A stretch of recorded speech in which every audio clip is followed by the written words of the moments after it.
Hey there, strong people. In today's video, we're doing part 2 of the paddock series. Stick around and enjoy.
Really?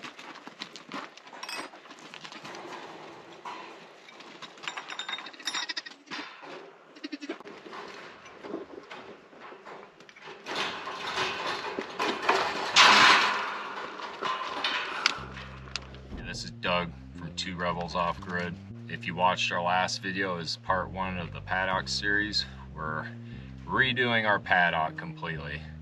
We're using local sources of material that are free and some materials that we had to pay for. But in this video, I hope to bring attention to the amount of labor that's involved to do something like this. Although the materials are free for the most part, the amount of labor is not. And it does take much effort on my part to not only film this, but to actually do the work and bring it to you. But in this video, primarily focus on the outer perimeter of the paddock. We finally finished it. There are 31 gabions that we have made, each one roughly weighing 1,000 pounds. That comes out to 31,000 pounds. I can't tell you how much that is in tons. Bucket after bucket after bucket. I think maybe 20 buckets, 5-gallon buckets of rock per gabion.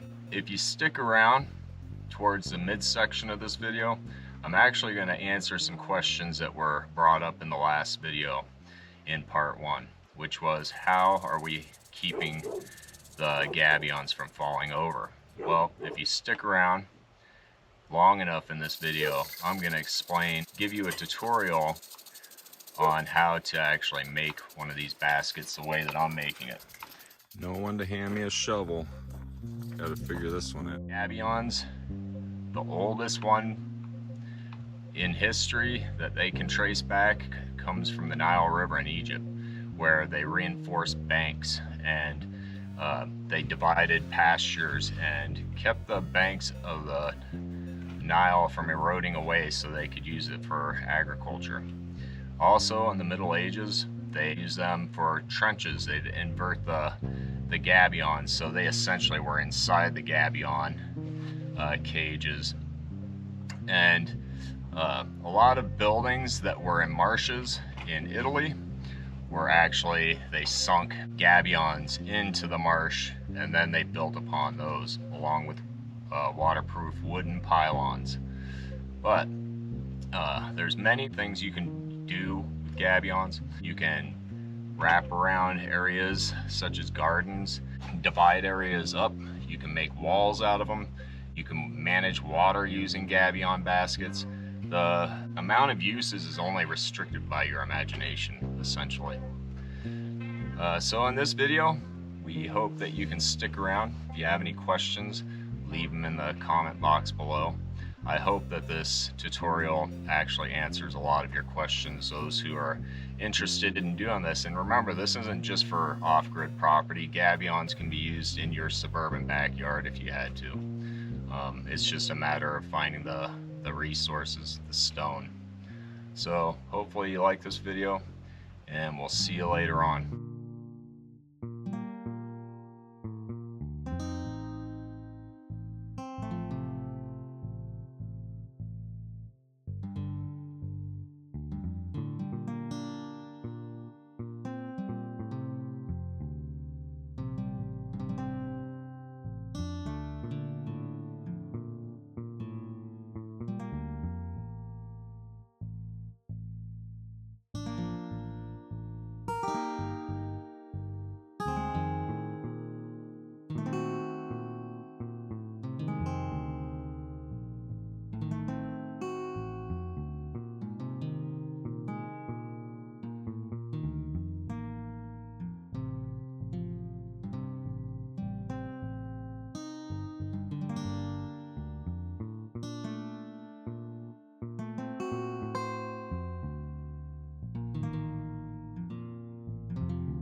You spray paint those pliers. They're the same color as the rocks. I love leaving tools on the ground for some weird reason. And I spend half my time looking for tools instead of being all organized. Yeah.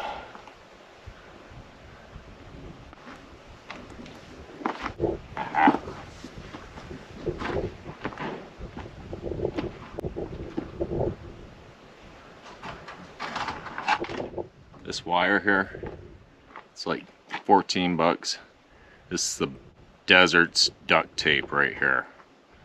Throw away duct tape, it doesn't work out here in the desert, but wire, you can wire everything. It'll last forever.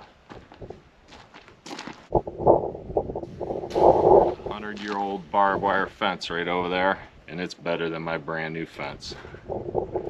It might be rusted, but that thing isn't going anywhere and it's tight.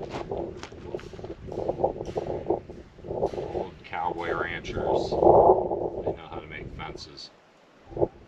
But they use wire. They used it because they know it lasts.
Now here I've got this, the same fencing that I'm using. It's the welded wire fencing.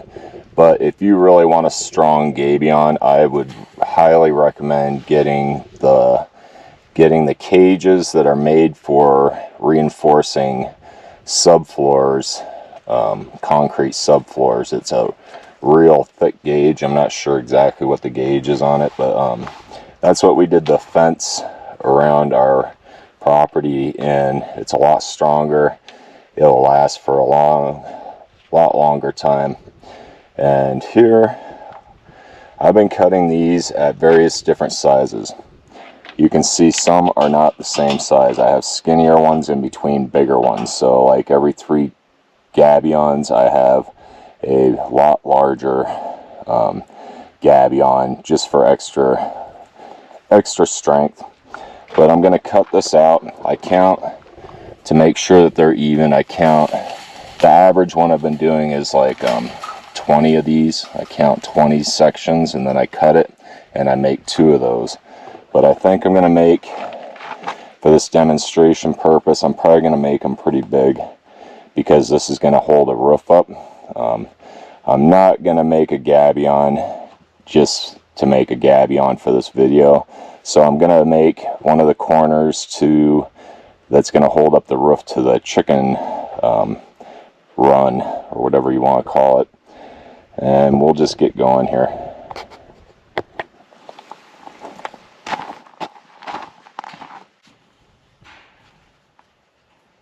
So I got these wire cutters. This tool, I've gotten every penny worth out of it. We use it a lot. I don't remember how much I paid for it. Probably not cheap, but it's worth it. I've used it a lot.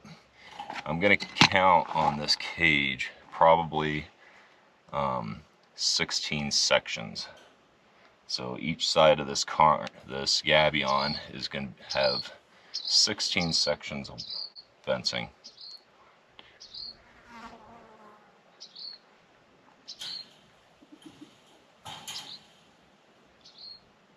I've got my fence. I'm going to cut 2 pieces, so it's going to be like a clamshell. It's going to come together, so they need to be kind of the same size.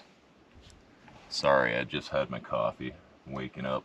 Now when you cut this, you want to make sure that you leave a tab so that you can fold this over after.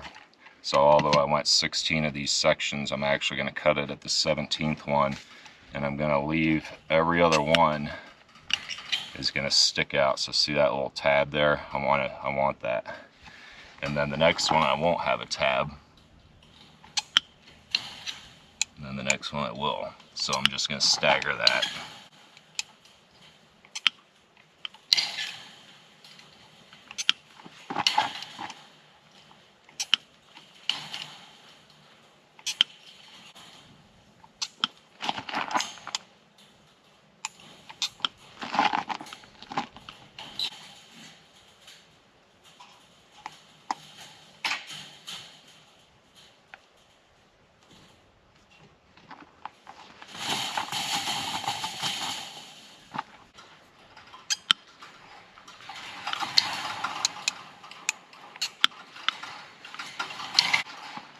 Why we didn't go with the heavier gauge wire is because of cost.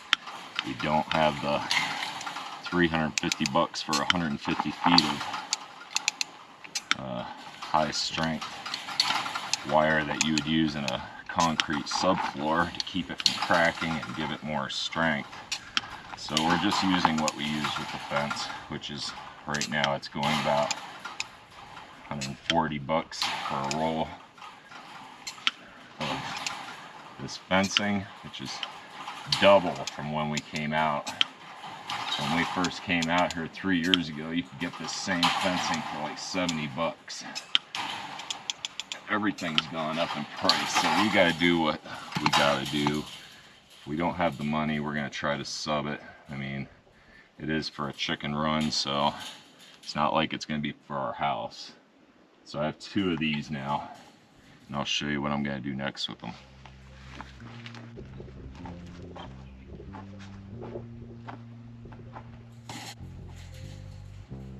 So normally for the fence, I put my T-post in, first. And then I'd run my fencing through. And then I would clamshell these together like this. And you can run wire from here and wrap it around the T-post if you'd like. That kind of keeps the shape a lot better. But we're not going to do that. I'm not even exactly sure where I'm going to put this yet, so I'm just going to build it for now, and then we'll move it to its exact spot. But like I said, this is going to hold a roof up, so we're going to do a few things that we didn't do on the fence. But let's just assemble this. So as you can see, here's that tab I left on right here, and I left the tab on this side, so they're alternating. And when you wrap these tabs around the wire, you want to make sure that they all aren't wrapped the same way. You want to have some going under the wire, some going over the wire, some going in and back. You can have them.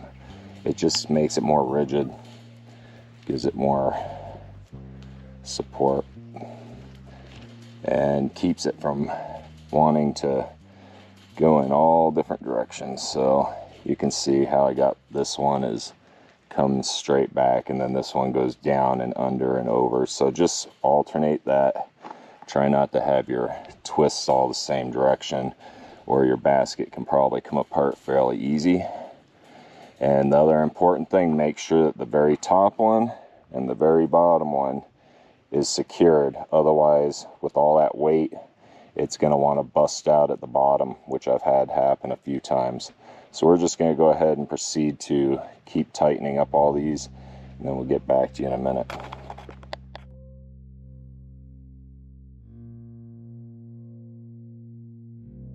So like I said, this is going to be a corner gabion. The gabions can be used for more than just holding up fences, but we plan on having the chicken run, part of it, or the chicken house, is going to have pallet wood and then mud covered over it. We need something to connect the pallet wood to these gabions, so I'm going to show you. The gabions are really versatile. You could anchor anything onto these and attach anything to them also as you want. I mean, if you notice, these are 2x4. You could literally run a 2x4 through here and do any construction methods off of the basket itself. I'm going to show you how I temporarily attach these, because once they're in there and the rock is backfilled, these boards won't go anywhere, and you could attach anchor bolts or anything to it. But what I do is I take scrap wood, because this is all going to be never seen again. It's going to be buried in the wall, and it's just for attaching other pieces of wood to this. So I get my desert duct tape right here, and I cut fairly long pieces. You want them to be able to go in and wrap around fairly easy. If you have a certain project, obviously you'd want to measure where you put this board and stuff, but I'm just going to guesstimate because I know what I'm going to do with this, so I don't really need to measure. It's all going to be rustic anyways. It's going to be a rustic building. This whole thing here is going to be rustic. It's not the house where everything's got to be precise. But for now, I'm going to wrap this around, make sure it's somewhat flush. You want as much contact as you can. You can do this, you could lay it down if you wanted to. I'm going to make it as tight as I can. And like I said, it's just temporary, so it doesn't have to be. It's just more or less going to hold this board so it's parallel with the gabion basket. So I'm going to put like 3 or 4 of these on here to hold this board in place. And there's other ways you could hold it. I'm just doing it my way, the cheapest way I can do it.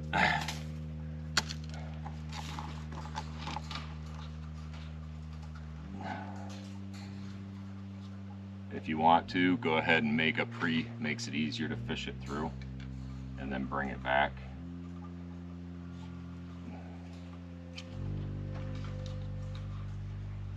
And And because this is a corner post, I'm going to be putting more than one board on here.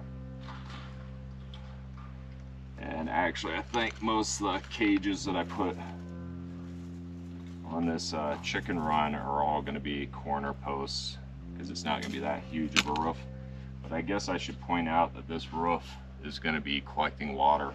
It was in our original design. Our original design was this whole wall was going to be stone, and after doing a lot of stone projects, we realized we kind of are running out of time, and we don't have time to be messing with a 15-foot tall stone wall. So I'm just going to do these gabion baskets, and I've seen other YouTubers and I've heard rumors of YouTubers using pallets, and we'll put the pallets attached to this. This is going to be backfilled with rock and stone, and then we will mud over top of this whole thing, and we'll probably lime over top of the mud too, so it matches this building here. It won't look that bad. But so I got one in, and remember, this is a corner post, so my other one's going to have to be at a right angle to this, and I should probably go get my T-square and I'll be back. So I got my square, and you're going to want to find center on this gabion basket, and I'm going in 10 by 10, and that should give me a rough estimate of where my right angle is to this board here. So I'm going to go right about here. Like I said, it's not rocket science. This is a rustic building, like I keep emphasizing. I'm using old wood, like I said, so this is a great way to get rid of stuff. Also, if you got any weird metal stuff and whatever, you can bury them in these too. Let the archaeologists find them 100 years from now. But yes, so I got one on this side, one on this side. If I ever mention I'm not very good at how-to videos, that's why you never see me doing them. But we got enough questions in the board, in the comment section there, that I thought it was warranted a little explanation. So, like I said, it makes it easier if you curve your wire before you fish it through. Bring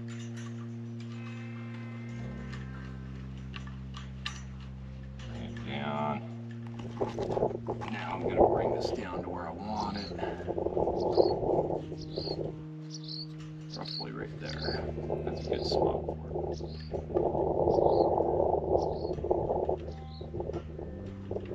You can take your level to this wood. I mean, if you're lining it up with the cage, you're pretty much, the boards are going to be level as long as the cage is level.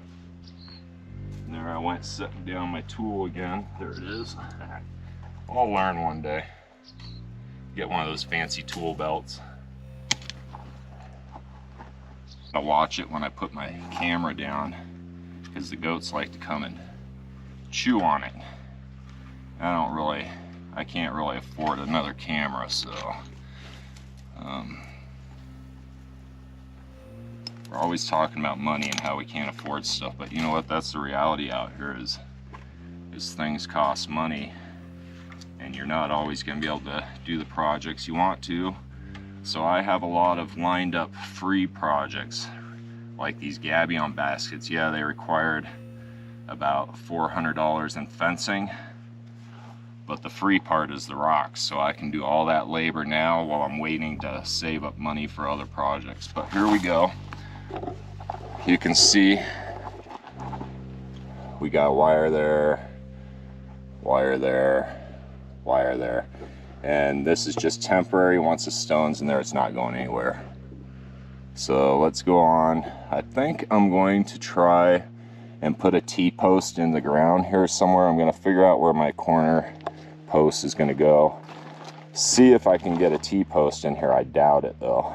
And if I can't, then we will rely upon gravity alone for doing this. And what I mean by that, gravity alone, is that if this is perfectly level and you're stacking your rocks, leaving no gaps in between the rocks, just like this chicken tower, it's being held up by gravity. Yeah, there's some rebar going through vertically, but it's mostly just gravity holding this to the ground. It's like there is a few rebars going into the bedrock, but gravity operates. That's the rule of law here, is gravity. These baskets, yeah, that T-post is in those baskets, but ultimately it's keeping them parallel, making sure that they're level to the ground and plumb, and that alone should keep them standing for a long time. All right, so let's see if we can put a T-post in.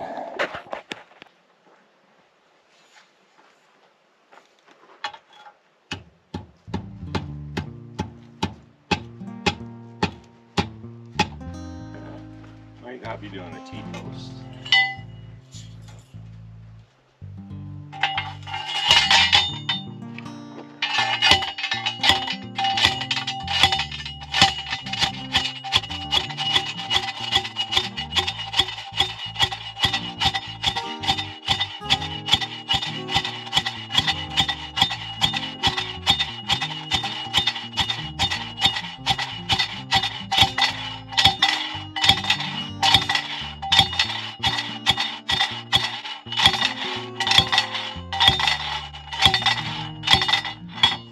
Break.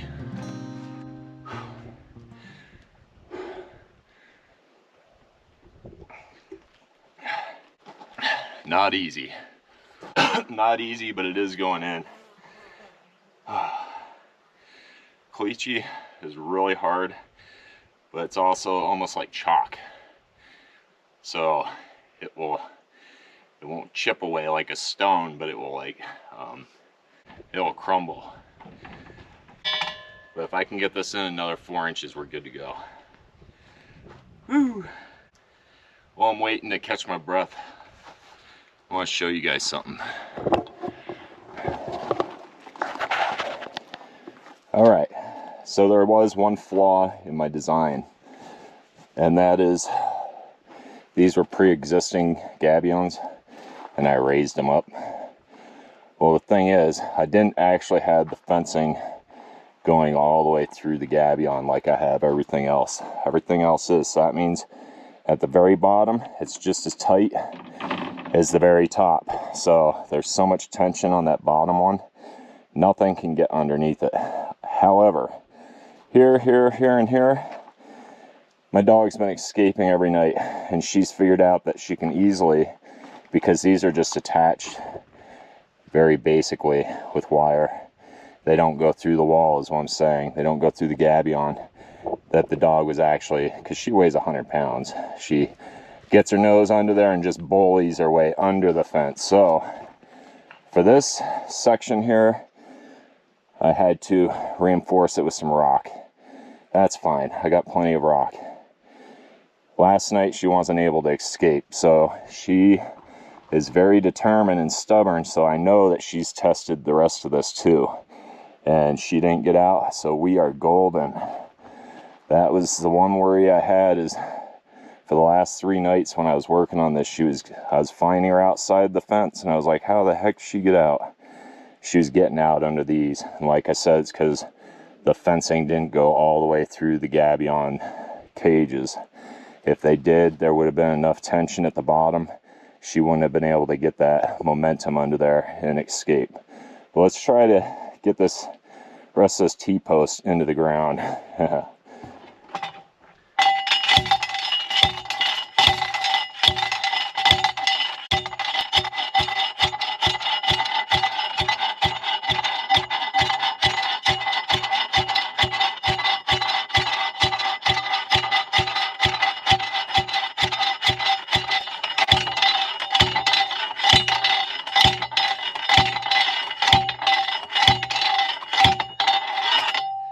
I'm okay with that. Whew.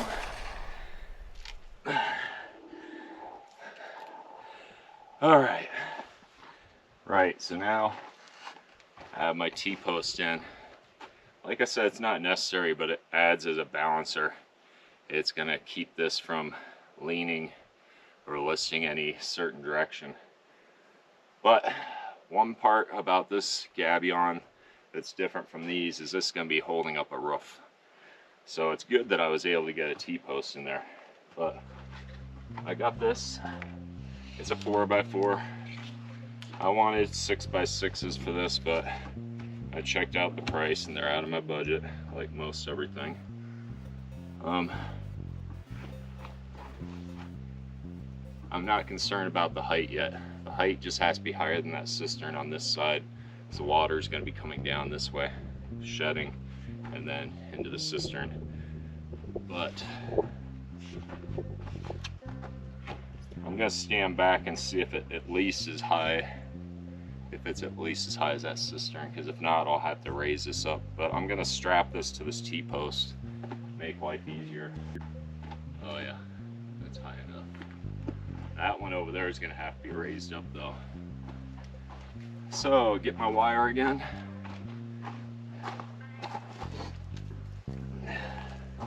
And ultimately, if you really don't trust your work, go ahead and put in a concrete pylon or footer for this whole thing, and you probably won't regret it.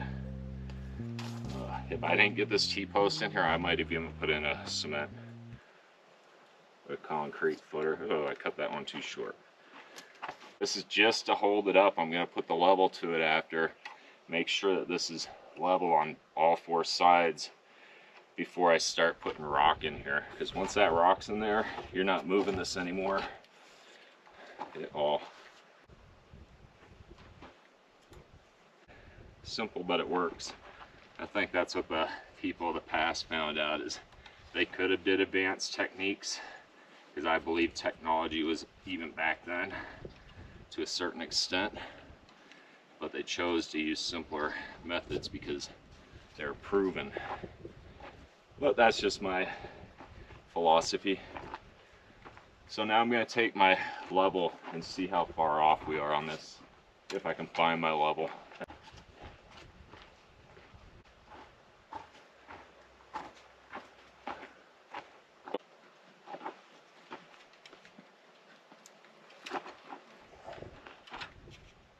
And as you're filling the cages up, you're going to want to continuously check your levelness. My fences here are not perfect, guys. Some are slightly listing, some are not. But you can actually almost push them back into, if I took my tractor and wrapped a chain around them, I could probably level them out. But like I said, it's just a fence for a paddock. It's nothing.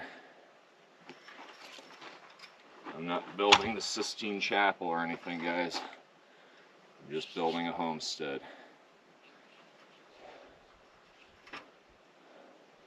That's kind of good. It could get pushed in when we have more rock in here. That's perfect right there. All right, so that's good enough for stonework. Now I gotta get this cage on over this. I should have thought about that, but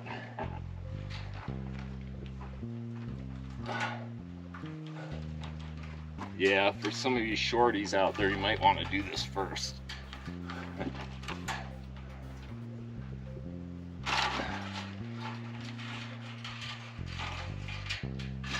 So,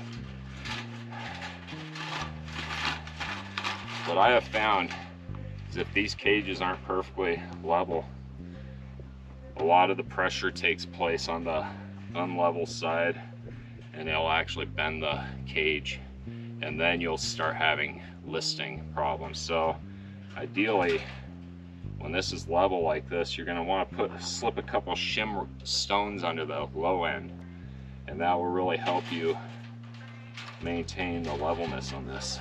I guess that's how it's going to be right there. So you could just immediately start filling this up with stone, but I'm going to take this one more step further.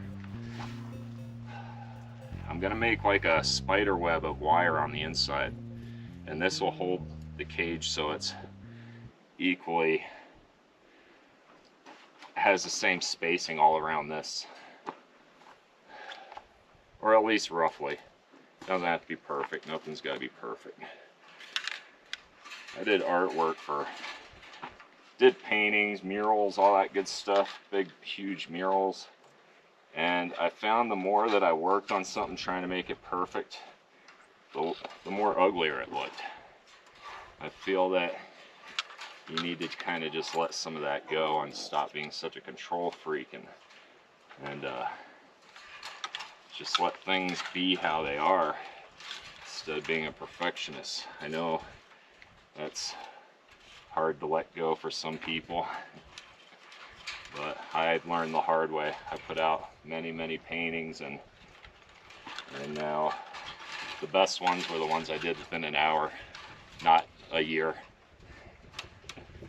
So I'm just wrapping this wiring here roughly so that I can keep the cage away from the center. And it is kind of like a spider web. You're just kind of weaving this through here so it has a gap. I'll show you up close after. And then we'll try to level this after. We'll see where we're going with it after we get a couple of these strands in here.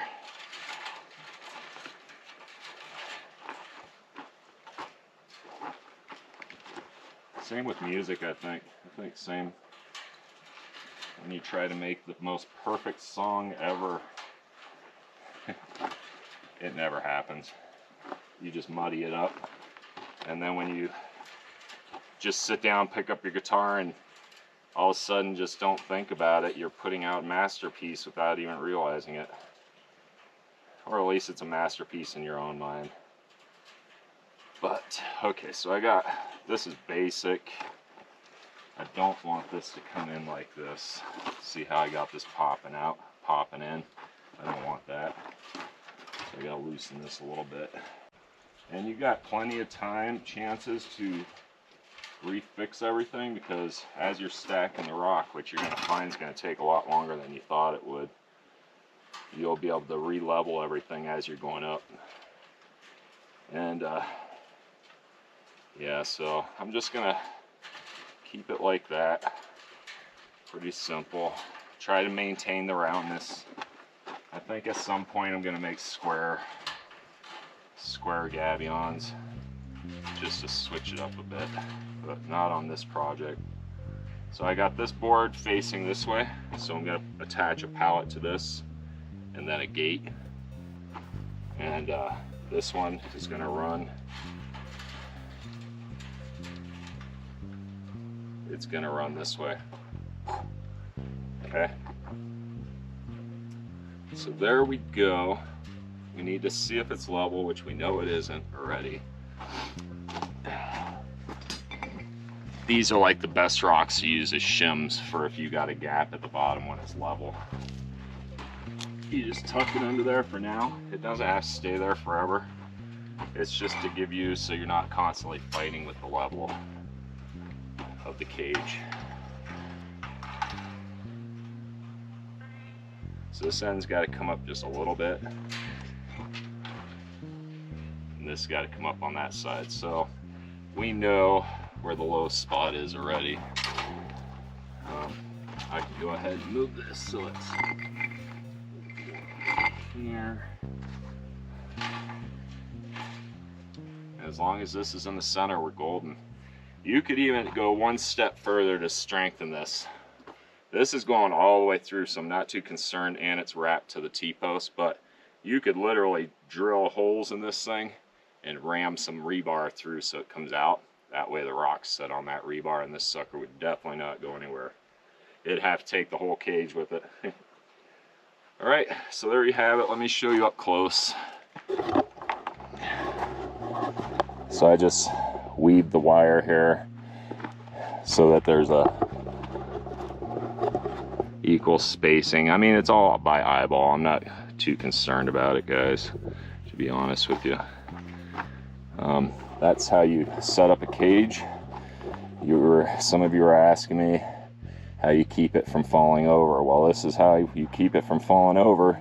And if this cage is perfectly level, you shouldn't have a problem. as long as you're not providing gaps between the rocks, you want is pretty tight fit with the rocks, because once you have a gap in there, it will cause pressure on the cage, and then the cage is no longer gonna be useful at all.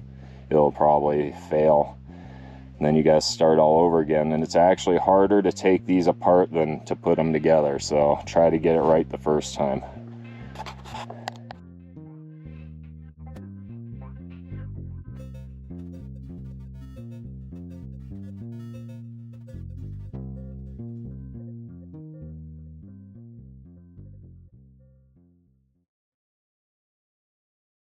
Just in case this didn't film, I'm running out of battery, so I'm just going to show you what I've been doing.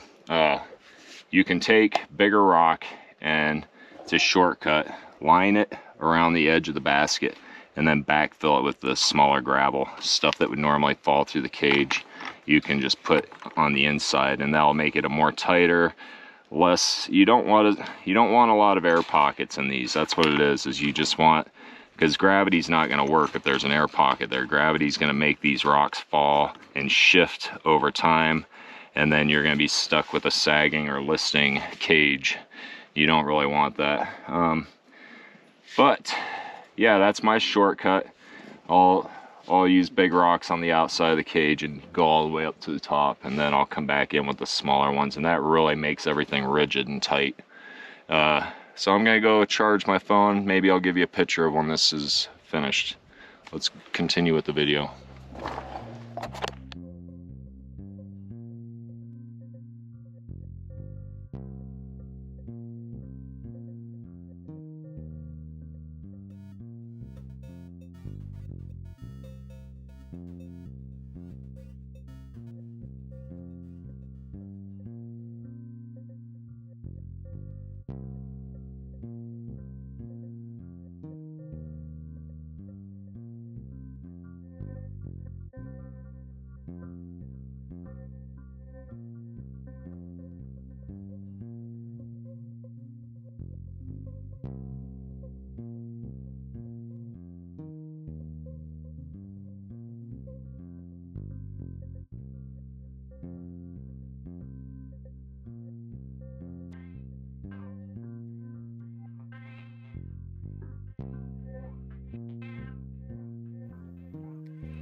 So that's it, folks. This is part 2 comes to a conclusion. I hope we answered a lot of those questions that you had. The next video, part 3, should be continuing filling gabions. The paddock, the outer perimeter has been finished, so you've seen that. 31 gabions. It is secured. The animals are no longer going anywhere. And in this next video coming up, in the paddock series, part 3, we should be starting on the chicken coop and the outer buildings that are essentially within the paddock itself. It will make our lives so much easier. We'll be able to go to one centralized location on the property and be able to manage our hay, our food, our water for the animals. And we'll have means of separating the animals so that we can do certain things like milk the goats, feed the chickens separately, feed the dogs separately. It's just going to make life all around better. So stick around for that next video coming up, folks, and we'll see you there.